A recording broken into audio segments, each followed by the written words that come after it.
சொந்தமாக YouTube channel நடத்த வேண்டுமா? நீங்களும் பிரபல ஆங்கர் ஆக வேண்டுமா? உடனே சேருங்கள் Pandey school of journalism. Contact 7338824242. Pahalgam பயங்கரவாத தாக்குதலுக்கு பிறகு இந்தியாவின் முக்கிய இணையதளங்களை குறிவைத்து 15 லட்சத்துக்கும் மேற்பட்ட சைபர் தாக்குதல் முயற்சிகளை பாகிஸ்தான் ஹேக்கர்கள் மேற்கொண்டுள்ளனர். இந்த தாக்குதல் முயற்சிக்கு பாகிஸ்தானுடன் இணைந்து 7 நவீன குழுக்கள் ஈடுபட்டதும் கண்டறியப்பட்டுள்ளது. இதுகுறித்து பேசிய மகாராஷ்டிரா IPS அதிகாரி யஷ்வி யாதவ், இந்தியாவின் முக்கிய இணையதளங்களை குறிவைத்து பாகிஸ்தான் நடத்திய 15 லட்சம் தாக்குதலில் 150 மட்டுமே வெற்றி பெற்றது.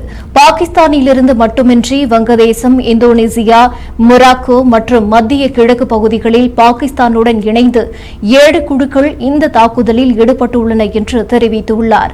போர் நிறுத்தத்துக்கான பாகிஸ்தானின் வேண்டுகோளை இந்தியா ஏற்றுக்கொண்டதுக்கு பிறகும் இந்த இணைய தாக்குதல்கள் குறைந்த எண்ணிக்கையில் தொடர்ந்ததாக அவர் கூறினார்.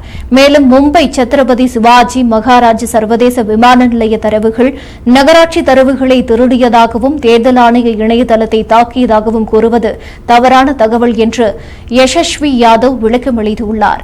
இது தொடர்பாக சைபர் பாதுகாப்பு முகமை சார்பில் விரிவான அறிக்கை தயார் செய்யப்பட்டு மாநில காவல்துறை, DGP மற்றும் உளவுத்துறையிடம் சமர்ப்பிக்கப்பட்டதாக கூறினார்.